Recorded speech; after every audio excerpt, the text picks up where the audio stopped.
So this week, I wanted to talk briefly about the power of spiritual leadership in changing the world, particularly with a focus on racism. Today, we celebrate Black History Month, and we do this by getting to know the leadership work of our own Shalonda Ingram. I'll be interviewing her in a few minutes. I wanted to challenge us as a church community to recognize that our tradition was once a major leader on the battle for equality for African Americans and in the battle against slavery. And the person I just want to highlight very quickly today, a spiritual entrepreneur from Sweden named Carl Wadstrom, who he lived 1746 to 1799, so late 1700s. And he came to play a very important role in ending slavery in England and around the world. In 1779, he was reading Swedenborg's writings, and he came across some of the passages like the one that we read today. And it was quite startling because philosophers of that time, like Immanuel Kant and David Hume, other very famous philosophers, were perpetuating racial stereotypes and teachings about Africans as being a lesser race. And so when they were reading Swedenborg's visions that he gets with his angelic engagements, he was really stunned. He said, that the African race was more capable of enlightenment than all other peoples on earth. He also called the Africans the most beloved of all in heaven because of their ability to receive the goods of truth and heaven more readily than others. And I do love that line that we read today. They are of celestial genius. So these phrases were very radical at that time. Slavery, for example, was just widespread throughout Europe and the United States. Inspired by those writings, he created a group of Swedenborgians, and they sought to eliminate the slave trade and establish a new country and land in Africa, where Liberia is, to have a Christian community of former slaves that would be rescued. And they organized politically. I think that's important too. They did not just sit around in coffee houses and discuss Swedenborg. They organized. And they were primarily focused on the abolition of the slave trade. And what's interesting is the Quakers in the United States are real champions. But this predates even the Quaker efforts on anti-slavery in England by 4 years, and the Clarkson Society's abolition of slavery by 8. So it's really cutting edge and something that we have in our tradition we should be proud of, but we should seek to live up to. So he went and he traveled to Africa, and he actually recorded some of the horrors that he saw in the slave trade. And he wrote, what he saw consisted of men, women, and children venting their sorrows in shrieks and lamentations. The children, in a state of palpitation, clung to their mother's breast. Their little eyes were so swelled with crying they could cry no more. And during this time, the captors tried to drown out the cries of the unfortunate fellow subjects. They were beating large drums. To this was added all the noise that could be collected by blowing of horns and the human voice. Taking in the shrieks and the agony of the one and the shouts and the joy of the other, with a calm, committant instrument of noise, I was never before witness to such an infernal scene. So he kept journal, and that journal and those records he used to testify before the Parliament in England to bring about the first ending of the slave trade, which started in England. He also, if you've ever seen that drawing of slaves on a ship, it looks almost like lumber. They're human beings put forth, and I can show you a copy if you haven't seen it. That was his. And I think it's important to acknowledge that he was very politically savvy. He knew that stories and images could convey things. And he lobbied both in England and France to end the slave trade. He died in 1799. It's a few years before the British Parliament, thanks to the work of Wilberforce, ended the slave trade there. And then, of course, that also had an effect on the United States, which our history was slower to end it. We ended the trade, but we did not end slavery.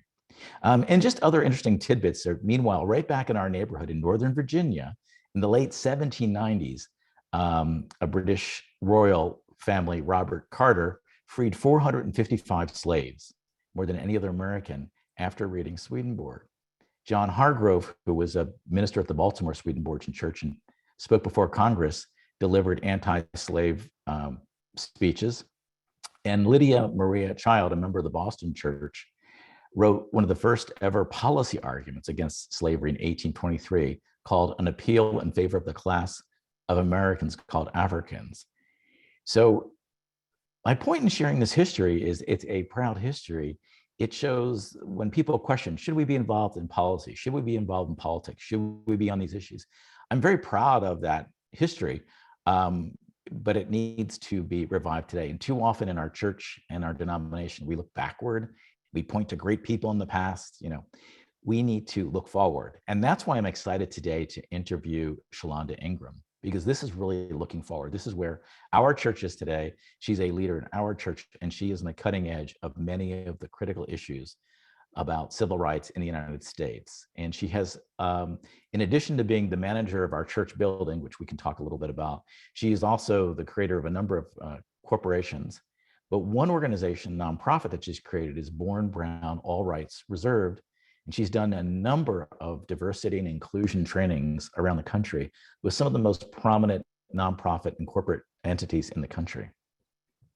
Shalonda also has an amazing history, which I mentioned in the newsletter. She is a descendant of Dred Scott. Dred Scott was a slave who moved into land that was free, and he sued for his freedom all the way to the Supreme Court.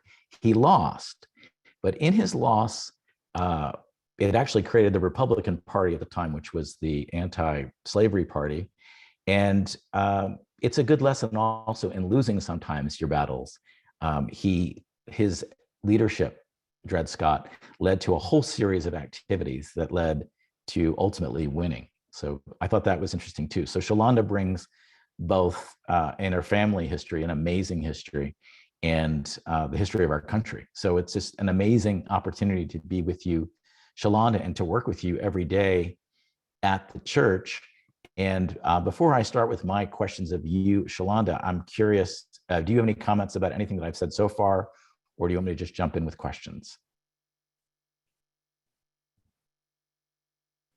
Well, first off, I just want to acknowledge the community who believed that this church would continue, right? And just to really thank everyone for your trust, and to share that it's awesome to get to know you a bit via Zoom, and that it's really powerful to get to work with you every day, Rich. So thank you for creating this special time for us. Cool. Well, let me jump with my first question. And we focus on spiritual entrepreneurism, and that is developing your inner life, but also being engaged in the world. A lot like our person from history was today. I see you in that light. I see you as someone who has a deep faith journey, and you're deeply engaged in the world. Could you just briefly give us some of your background, your faith background that brought you to today? Sure. Totally. So I grew up in the Black Baptist Church in Missouri, and that looked a lot of ways for a lot of different brands of Black Christianity, as you can imagine. Missouri is the Mason-Dixon state, so there was a lot to that. I experienced homophobia in the Black church. I went on a bit of a journey, feeling sort of booted out from that community.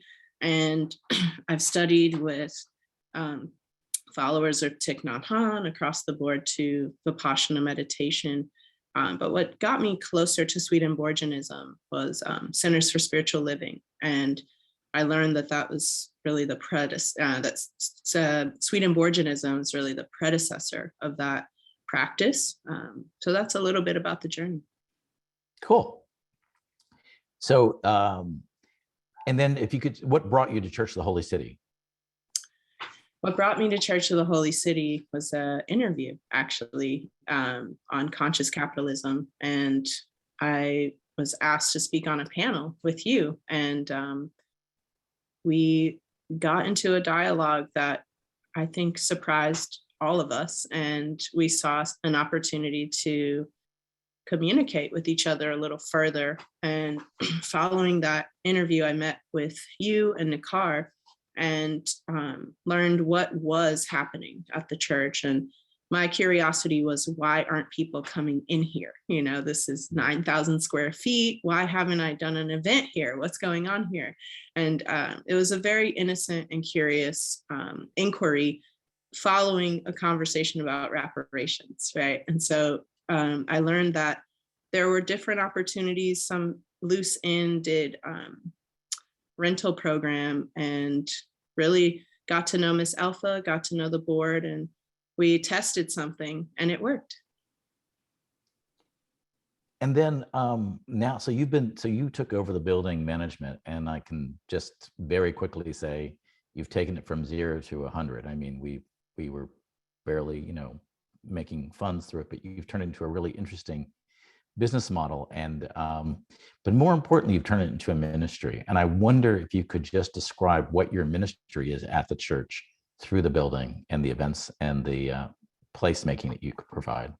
Sure. Well, part of what I'm learning about the history of this country through the building is how it's operated, right? It being the country and the building, right? This building was erected in 1894, and it's walkable to the White House, which has all manner of implications about the history of the nation, the replication of European practices, et cetera. And this building was also abandoned due to racism. And so seeing how racism has impacted me, has impacted my family, and just generations of people, it's a huge healing for me to be here and for me to be a leader on a street that would have been illegal for me to walk down when the building was erected. So it's a very powerful conversation. I find all sorts of documents and stories and just the truth telling that I get to be close to in a spiritual space is really healthy for me.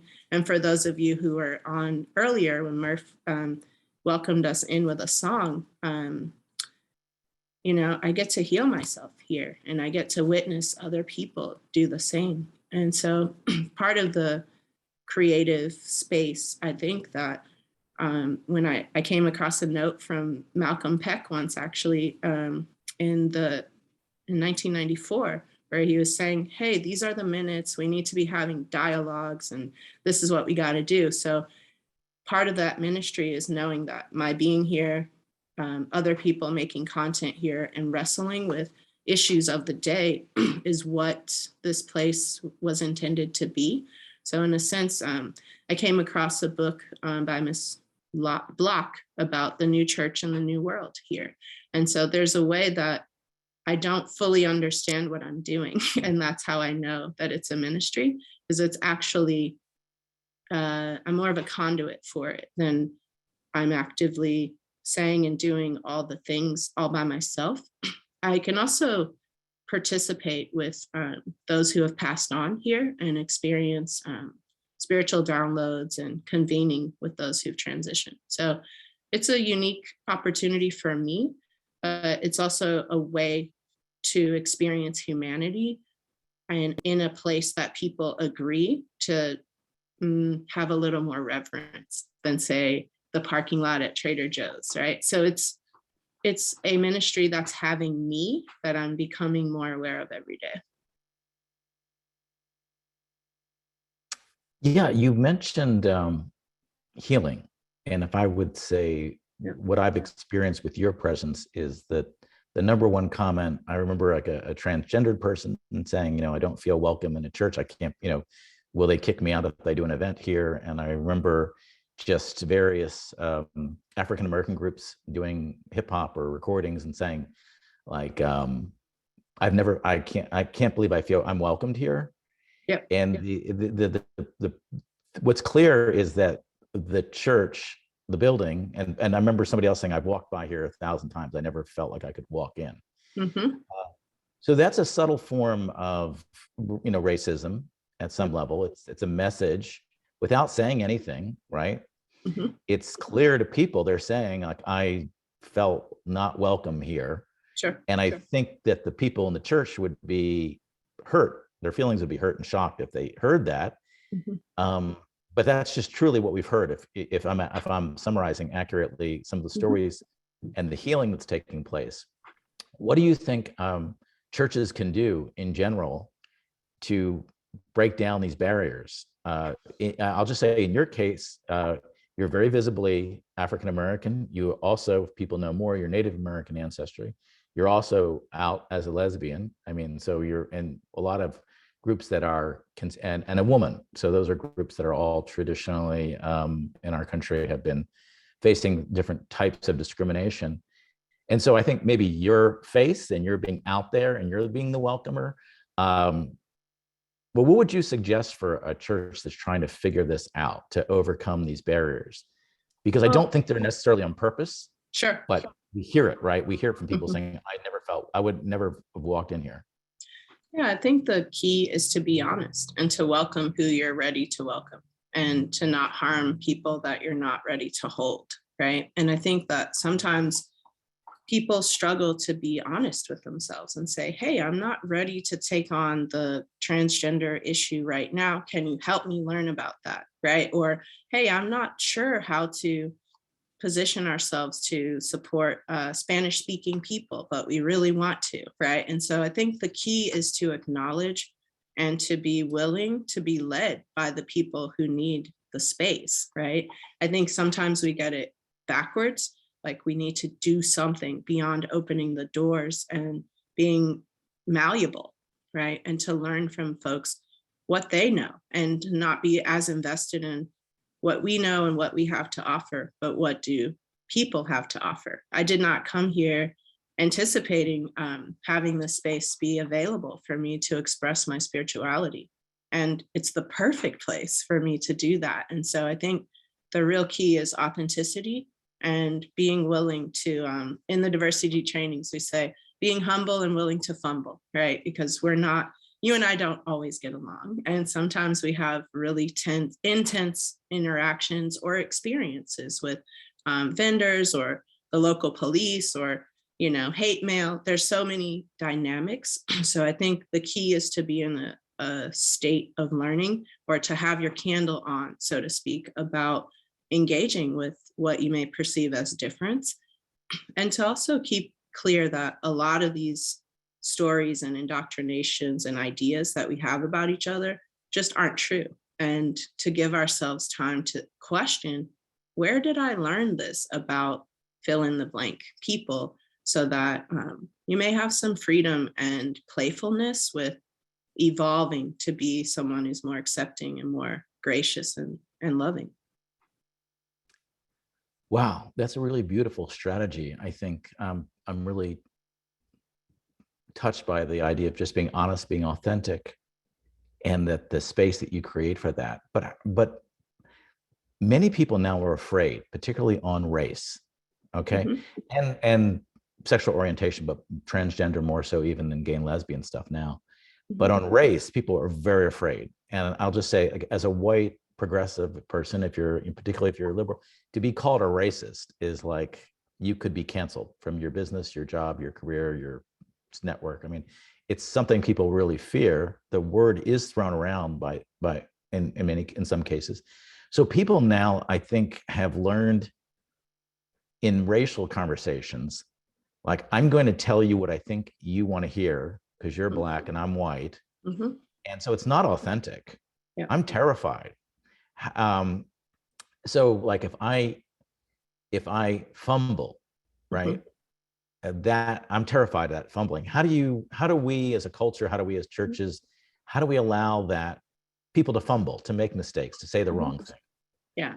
Well, I think that's created through having real relationships, right? Like you and I have faced down some serious things together, and we say things that need to be said to each other. So I think the biggest part is having places where you can be authentic and work through these things, whether that's privately, therapy, or with a coach. But having some type of faculty over where you stand on these issues. And if there is hatred in you, to be with it and figure out where it came from and how it's operating in your space. I have a very complicated history. I am Creek. I am Also the descendant of a Confederate person, I recently learned, right? And so that's what's so interesting, is that none of it really matters. We constantly give it its life, its meaning, and its breath by enslaving ourselves to it, right? And so I get to be free of that through my own choice making. And part of the power of being an Indigenous person is, like, I know when I come here every day, I give a land acknowledgement. I know that this was Anacostan land, and I know that the invitation that my ancestors made was genuine, and that the idea of building something new where people could thrive was all that we could imagine. And the nonsense and the harm and the lies and manipulation, that's something that I struggle to be related to, right? And so I think the more that we tell the truth, the more that we know, how did my ancestors get to America, right? Because not everybody's journey was amazing. Like, people weren't just wanting to come here, right? There was really intense trauma going on, and they were welcomed here, or brought here through some sort of context that may not have been of their choosing. So I think the more that we can be in tune with ourselves and how we came to be, the easier it is for us to want that type of evolution and expression for other human beings. But I think the key, at least for me, is to not negotiate other people's humanity, no matter what. And that is a big part of my ministry, and a big part of how I move through the world, and how I can sit with the difficulties that come up during diversity, equity, inclusion, and belonging trainings, to really exist as if the invitation was genuine and we're just making good on it. It really supports me a lot. And a pointed question. So you're at the church and you're the face of the church in many occasions. Mm-hmm. Have you experienced just outright racism working at the church? Sure. For sure. Yeah. Racism, sexism, all the isms are here, right? Because we're a micro, macro scenario where anything that goes on in our culture also goes on in our church, on our stoops. Just the other day, we actually had an assault that took place on site. So we deal with the gritty underbelly of humanity, just having a space in DC. But I think that if we give ourselves the type of self-care and consideration that Spirit wants us to have, which is speaks to Murph's song, spend more time with Spirit, a lot of this stuff will dissipate. It's a lack of practice. It's a lack of personal dignity that has people behave this way, I believe. Wow. I see Bethany has a question. We're gonna give them the questions after the service, as we do. And so I encourage other people to put their questions in the question thing if you're thinking of a question now, and we'll go to those. I did want to thank you for, and again, you and I have a very direct and honest relationship. We talk about anything and everything, which is fun. And we talk about the tough subjects. So thank you for answering those just kind of very direct, reality questions. Because the reason I asked that particularly is I think most people today would say racism is something that occurred in the past. It doesn't really happen now. It certainly doesn't happen in Washington, D.C. It wouldn't happen at our church. And working with you and Jimmy Cox, who is our wedding manager, and we speak every week, there's a pretty common theme where you'll say to me, we've gone through this with people who come to the building, and say, that group was just poorly educated, the way they treated us. That group was racist. And then you and Jimmy will both say, like, and we can't, that's not going to work. We've actually not kept groups because of that tension. So it's been an interesting education for me to, how crystal clear it is for you, for both of you, different folks. So I just wanted to put that question right out into the light of day. Well, and I think the key is to have people that you can discuss with, right? Like, you've met my friend Ariel, who I do a lot of trainings with. She's a Jewish person who, when things happen in, with Israel or Palestine, I go to her. I'm like, what's going on with this? Can you please talk to me? So having people that you have permission, so to speak, to go there with them is really important, which requires having relationships with people who aren't like you, right? So that you can evolve and you can discern with people who may be coming from a completely different perspective. Yeah, I think even in our relationship, there's been, because we work together, that's different than just being in a church community, which can be very, nice. But when you work together, we're doing business, we're doing deals, we're fast, we're cutting. And I know sometimes you've kind of said to me, hey, I really felt like the reason that you did that, it felt like you were belittling me or not respecting me. And so we have to have those conversations. I think that there's no shortcut to, if we didn't have some sort of trust below the surface, that we could have that conversation, it would be very hard, and we probably wouldn't do it. Yeah. And then it would perpetuate it.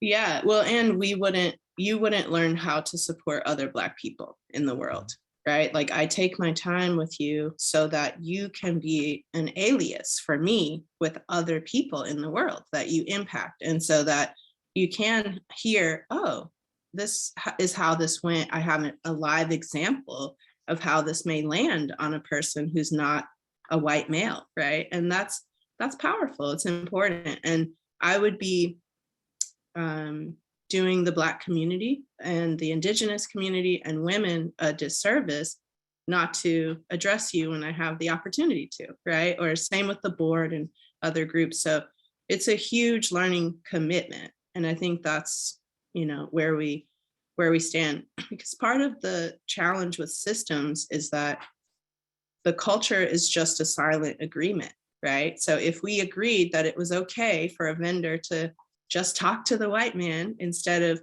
working it out with me, that would just perpetuate the system, right? And so even if we are a place of disruption for, say, Wagner Roofing or one of our vendors, then fantastic. These people have an opportunity to dwell in another type of experience where people are respectful and people don't cut each other off, and where the white guy redirects people to the woman of color or the non-binary person. So it's actually a spiritual entrepreneurship practice. So saying, oh, we get what's happening, and this is how we invite you to another way of being.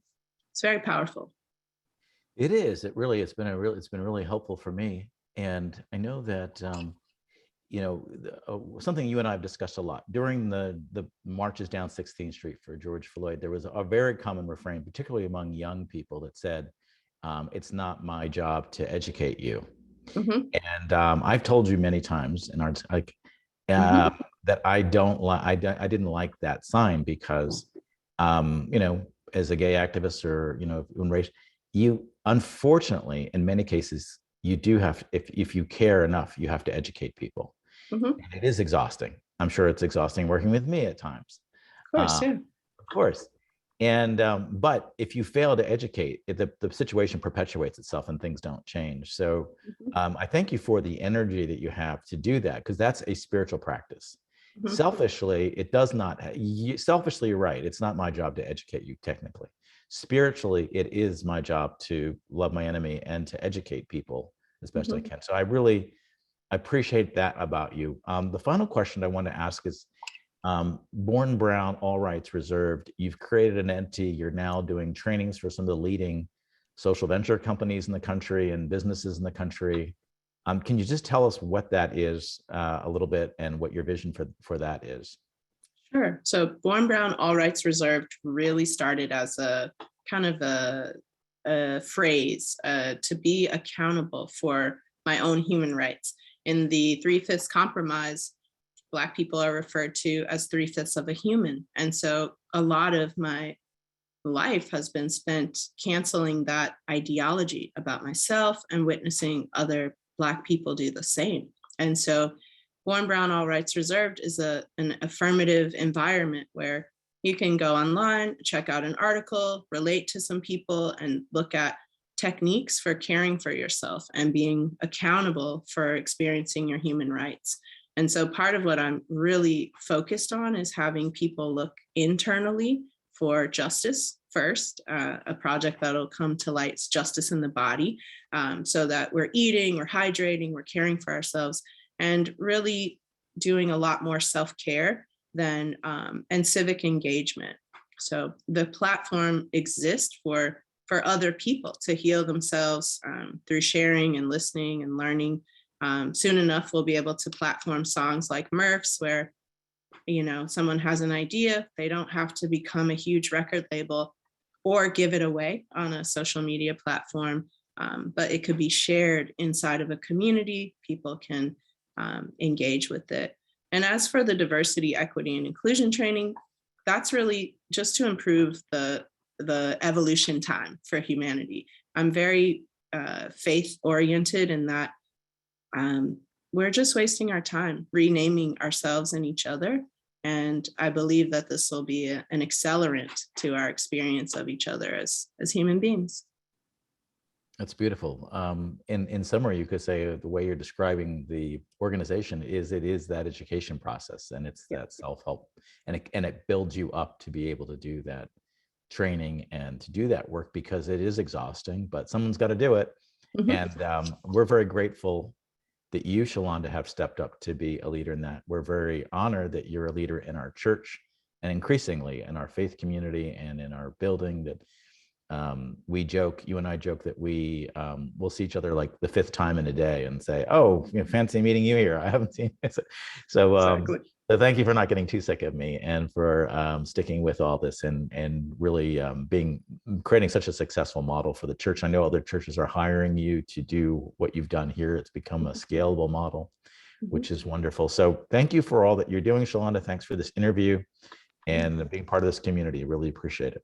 It's my honor. Thanks, everybody. And I would love to answer the question that came into the chat from Bethany. Okay, we'll do that in 1 second. We'll get to the questions right after the service. Cool. Okay, so we're just going to go to